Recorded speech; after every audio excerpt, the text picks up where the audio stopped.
Hi, everybody. This is Pete Torre, the host and creator of the Pete Torre Show, and welcome to episode 19. Before we move on with the program, let me thank my sponsors, Jackson Health, South Florida, Best Practices Title, and Clutch Burger. My one and only special guest today is Congressman Carlos Gimenez from District 26. Carlos has been in office a little bit under a year. However, in that short period of time, he's rolled up his sleeves and has gotten to work. Let's sit back and watch my conversation with Congressman Gimenez. All right, welcome to the show, Congressman Gimenez. How are you, my friend?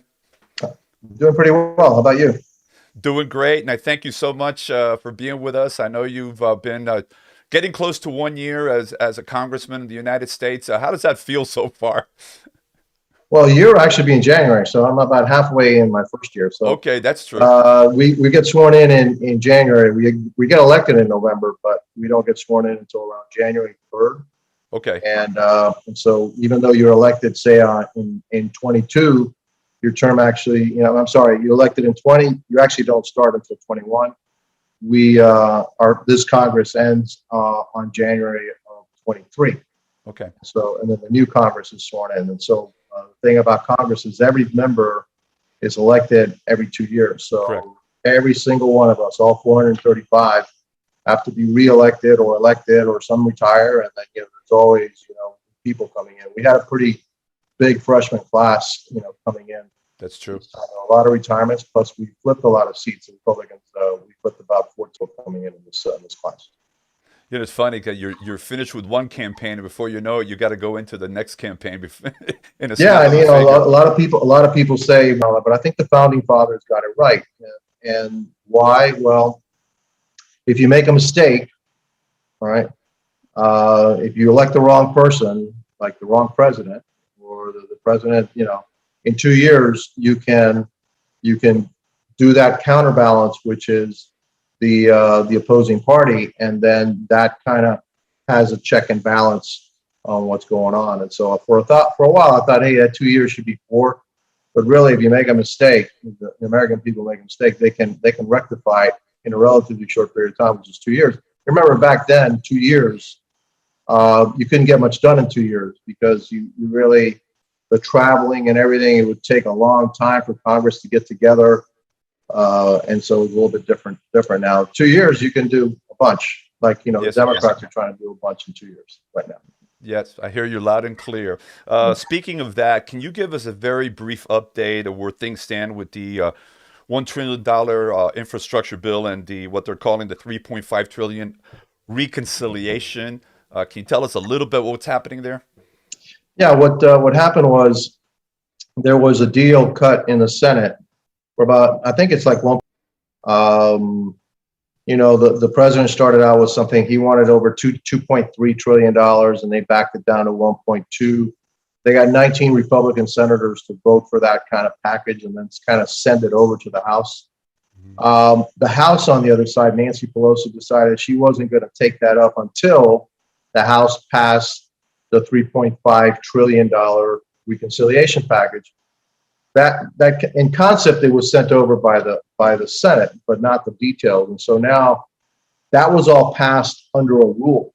And so, this is all technical stuff that happens in Washington and the rules of the House. And it's taken me a while to figure all this stuff out, because it's really a rule and a motion to recommit and and a previous question. All this stuff is real technical stuff. Well, doesn't that take two years just to figure that out? Yeah, it does. When you go there, you get legislative aides and assistants that have been part of the process, so you understand it a little bit. But in this case, normally what happens to a bill is you file a bill, and then it's given to a committee, and then the committee kind of works the bill, and then it goes forward. Either it goes forward or it doesn't go forward. When it goes forward, it goes to something called the Rules Committee. Now, the Rules Committee says it establishes the rules of how that bill is going to be presented and debated. In other words, how many amendments are going to actually be voted on by the full House? How long is the debate? Is it an hour, 20 minutes, 2 hours, a day? All right. That's what the rules do. Okay. In this case, the rule actually said that if you pass the rule, you're passing the reconciliation, the amount, $3.5 trillion. Mm-hmm. And there is instructions that, okay, there's a certain amount of money that goes to each committee, and then the committees have to determine how to spend that money. Okay. And so it's $3.5 trillion. And then in the rule also, actually not in the rule, but Nancy Pelosi said that before September 27th, she will bring up the infrastructure package, because there was a lot of moderate Democrats that wanted to vote just on the infrastructure package. Correct. And she said, no, you're going to have to pass this. Then we're going to get to the infrastructure package. And then we'll see what happens. And then all this stuff has to go back to the Senate. So, and at the Senate, Sinema and I believe Manchin have said they will not be voting for the full $3.5 trillion. And so if any one of them goes away from the Democrats, then the whole thing falls apart. So Manchin and Sinema have said, and Sinema has stuck to her guns. It's, no, I'm not voting for $3.5 trillion. Yes, I voted it to get out of the Senate, but when it comes back to us, it's going to be something different. And so really, Sinema and Manchin really kind of hold all the cards on this. They're the most powerful people in Washington right now. So in the House, there was 9 Democrats that had voted that this $3.5 trillion thing was an abomination. There's no way they could vote for it, right? And then Nancy went and started twisting arms and all that. And before you know it, that whole package, that rule, 220 voted in favor, 212 voted against. There's 220 Democrats, there's 212 Republicans. Every single Republican voted against it. Every single Democrat voted for it. Some of my Republican colleagues were saying, "Hey, no, you're talking to these people, and yeah, they're not going to budge." And I said, "I'm telling you what, they're going to fold like cheap card tables." That's exactly what they did. Because they will kowtow to the extreme left, because they are deadly afraid that and then they'll lose because if they get primaried by a progressive, there are enough real progressive Democrats that puts them in jeopardy. Okay, so they don't even go to the primary. I mean, they don't even go to the general. They lose in the primary. So that's what's happening. It's an abomination. It's really, kind of remaking America. Oh, that's an understatement. It's the Green New Deal, all that stuff. It's trillions of dollars of additional spending, $17 trillion more in the national debt, and it's just an abomination.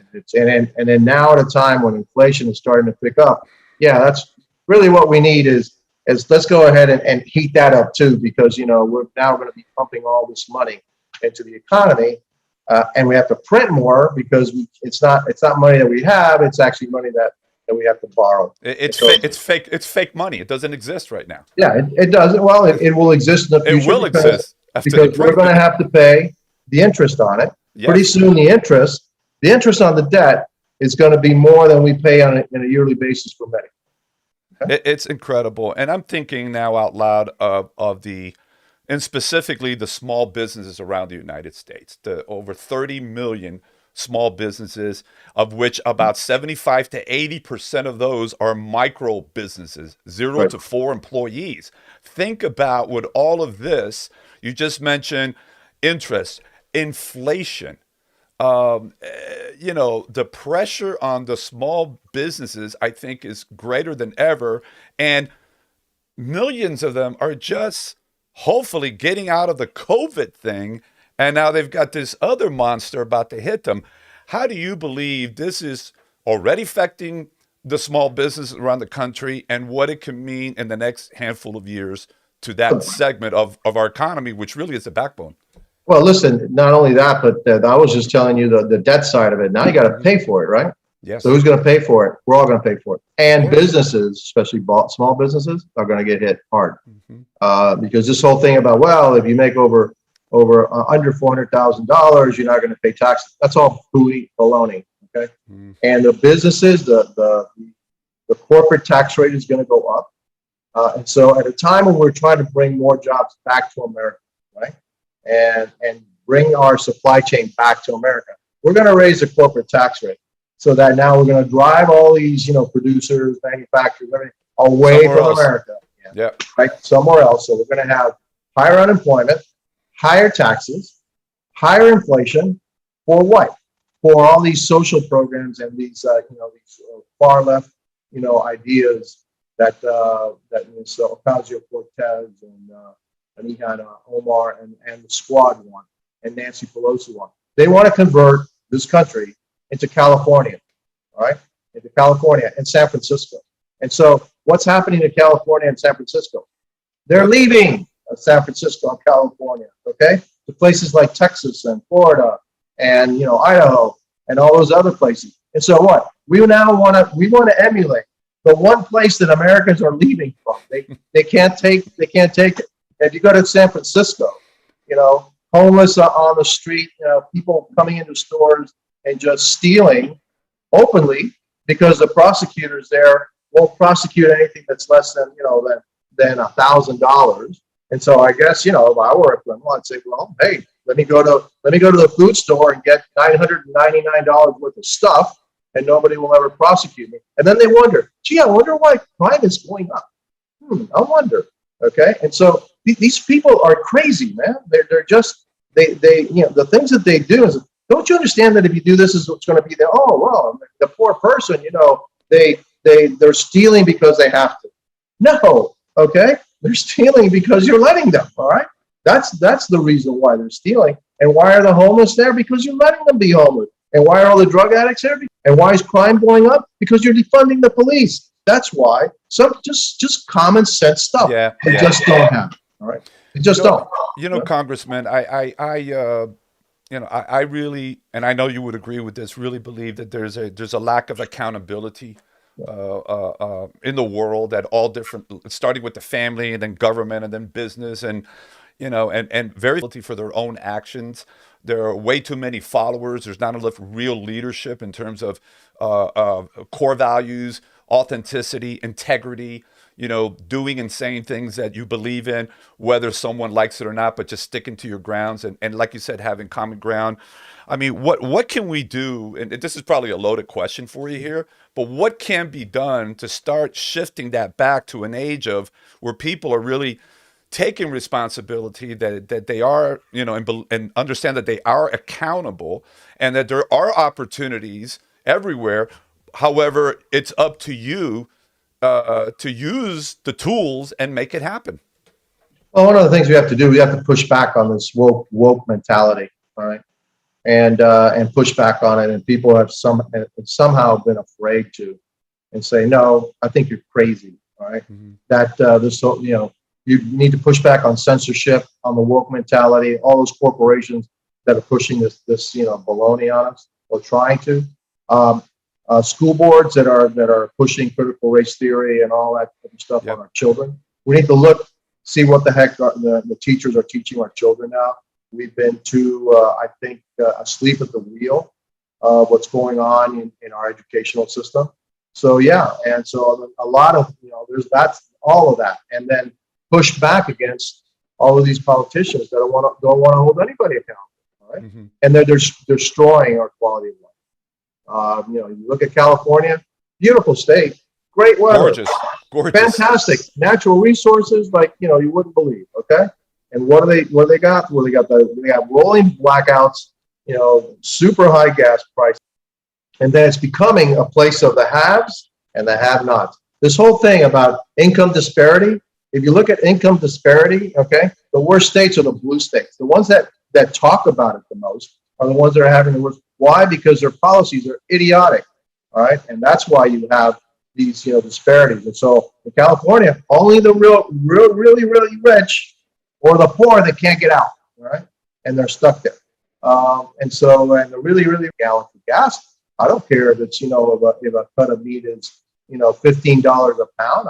Doesn't matter because I'm super rich, I'm Silicon Valley. I'm a billionaire, right?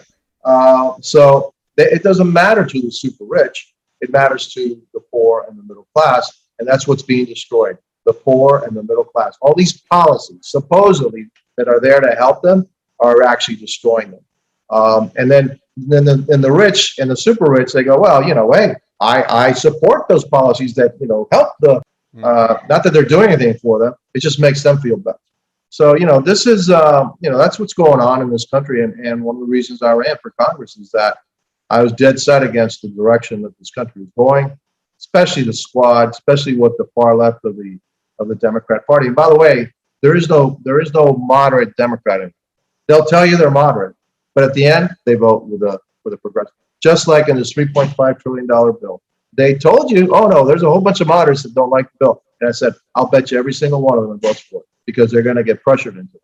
And sure enough, every single one of them voted for it. So in my book, it doesn't matter what you say. It matters how you vote. It matters what you do. Just like with the president. I don't care what the president says. It matters what he does. Because I believe this president is completely, utterly incompetent. And so he can say all these nice things. I don't care what Secretary Blinken says. I don't believe a word that those guys say, because it's been proven that they're not trustworthy. And that is a very, very, very sad stage. However, I think that this country has gone through so many challenges in the last 200 plus years. We will continue. Some way, somehow, we will rise up to all of this, but it is going to take real leadership, courage, backbone, and just being leveling with the American all the citizens, and starting with our families and our communities, and just moving forward with a very positive attitude. Get back to work is what we need to have. So I appreciate your honesty and how you feel, because I think that's a good conversation to have. We got to get it out there. We have to be. Look, I'm too old not to tell you exactly how I feel. And I've always, that's in my political life, in my public, exactly how I feel, and the things that we should be doing. Some of them, maybe I'm not here to give you what's called ear candy to make you feel better, okay, or to make oh my God, hey, what is it that I think. I'm not going to do that, but this is how I feel, and I feel very strongly about it. Look, I was here in 1980. I saw what Jimmy Carter had done to this country, and then we got Ronald Reagan, okay, and the Reagan Revolution. I believe that this president is actually worse than Jimmy Carter. I'm almost wishing we had Jimmy Carter, okay, and so hopefully in the next election we'll get the new Ronald Reagan. Okay, somebody that will take this country, ahead with the right principles, and fundamentally pay this country, in on a generational basis. Because we cannot continue in this way. We cannot continue in this way. The way we're going right now is, I think will be disastrous for this country. The way that we're going right now, we will no longer be the dominant economic power of the world. We will no longer be the dominant military power of the world. This $3.5 trillion budget, they gave increases, massive increases, just about everything. All these social programs and all that stuff. The two things that didn't get increased? Probably something we really need. Yeah, defense. So the defense budget, it's the lowest defense budget in terms of percentage of the GDP. So in other words, we spend this much, we have this much GDP, we're going to spend this much. It's the lowest defense, appropriation budget in over 80 years, right? Basically back to before World War II. And you know how well prepared we were for World War II, right? All right. And so, and then Homeland Security. So the two things that are not going to get increases, and actually are going to be in real dollars that's cut, is our defense and Homeland Security. At a time when China, right now, is building 250 new nuclear missile sites, construction, 2 modern aircraft carriers, very similar in size and scope to Nimitz-class aircraft carriers, so that China and the United States will be the only ones that will have like these super carriers, right? That you can project power, throughout the world. China is doing that, and they're building 2 of them right now, side by side. And so, and they China's strategic goal is to be the world-class military power by 2050. And so I don't want my children or grandchildren living in a world dominated by the Communist Party of China. But apparently our administration right now is blind to this, and I can't see the threat that's going to come from China. And look, China's already made overtures to Taiwan and said, hey, look what the United States did over there in Afghanistan. You think they're going to come to your aid? And the whole world is saying, wait a minute, maybe we should be aligning ourselves with China and away from the United States, because the United States is so untrustworthy that, to be our ally.